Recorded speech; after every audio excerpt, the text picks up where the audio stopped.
Here are the three biggest things that helped me get to 1,000 subscribers on YouTube in under 3 months. Let's get into it. I'm going to share them with you here. I'm not just lying. I'm not just saying this. I know this is a new account, but here you can look at my other account. I got my analytics there. I got them there.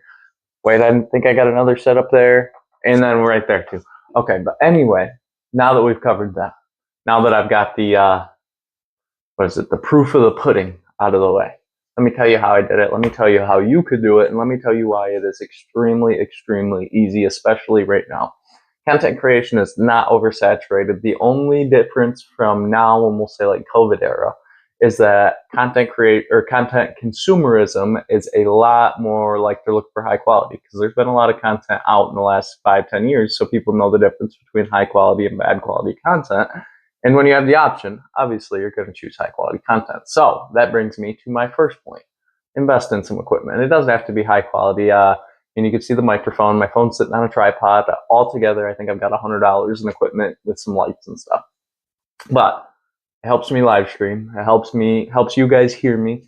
Helps keep my phone at a good angle. It helps hold it for my portrait videos. It just helps for everything. It makes my videos much more high quality.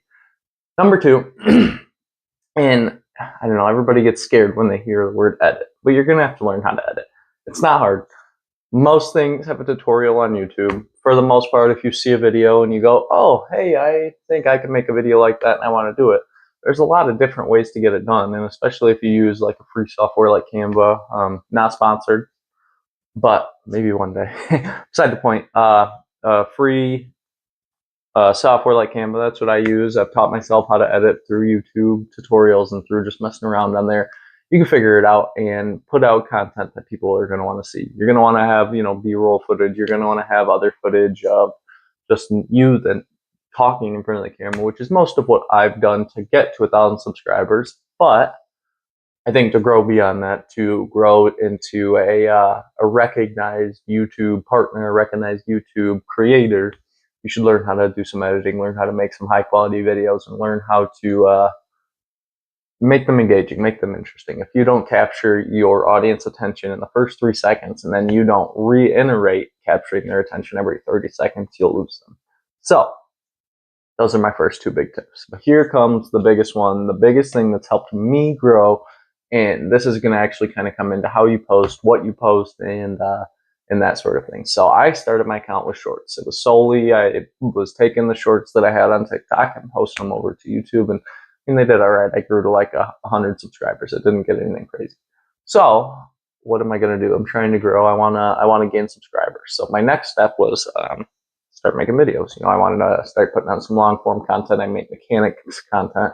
So I started putting out some like how-to tutorials and some like vlog podcast content just like this, where me just talking to a camera, talking about the automotive industry, talking about electric cars, talking about a whole bunch of stuff. I'm gonna link that right here if you want to check it out. It's a pretty cool podcast, pretty cool playlist to just talk about the ins and outs of the automotive industry from a mechanic's perspective. But beside the point,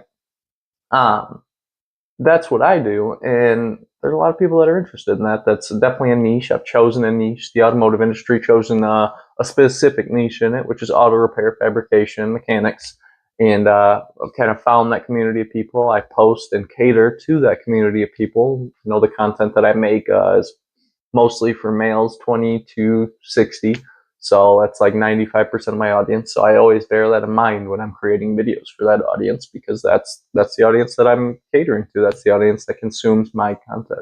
So always have that in mind. Always have your audience in mind. And then moving on to that, don't change yourself for your audience. Your audience wants to see you. That's why they watch you. So you want to be genuine. You want to be authentic. You want to be real. For me, I try to be a good person. I've been through a lot. I had a lot of childhood trauma. So it's like I want to help other people. I want to make other people's days better. My goal every single day is just to help at least one person. It's always been that. And I love that. That's what I do. But knowing that, I want to put that out. I want to put that out into the world. I want to help others. And I make sure that I bring that across on a camera, whether like if somebody's having a bad day and they come in with a hate comment, I always respond positively. I always respond optimistically. I always respond with love, because I don't think there's enough love in this world, and I don't believe in hate.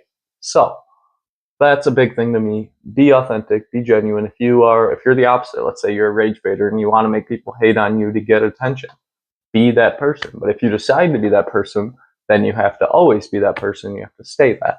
So it's tough. You got to figure out who you are, figure out what you want, figure out what your passion is, figure out what you like, and then learn everything that you can about it and learn how to provide values to other about it, which is kind of what I'm doing here. I kind of want to share with others how I have made it to YouTube Partner, how I've gotten there, and how you could do it too. So yeah, anyway, shorts. I go from shorts to long form content. That got me to about 350, 400 subscribers.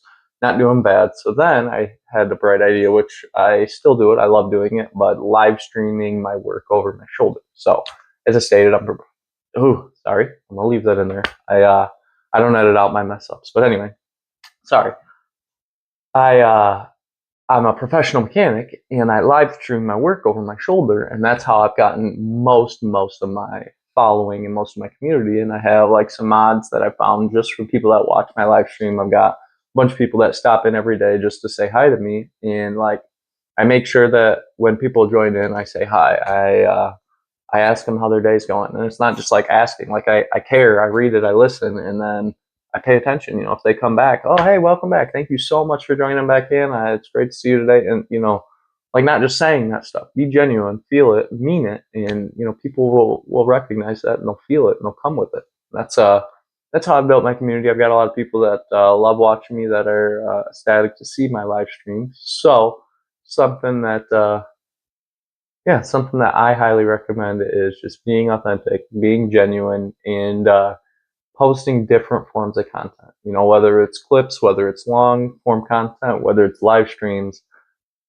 Lots of people consume content differently. So try to get your face on every different level of content consumption. That way, when somebody sees your face here and then they see it again here, they may not click on your video till the sixth time they see your face, because now you've got a reputation built in their mind. They've seen your face 6 times. Oh, well, this guy probably knows what he's talking about. So you want to get yourself seen and heard on all levels. But at the same time, you have to be providing value at all of those levels, because if you're not, then just being seen and being heard, nobody's going to care what you have to say if you're not providing any value. But anyway, that's how I did it. I'm going to be making a series kind of just like on a walkthrough of how you could do it too. If you have any questions, please drop in the comments.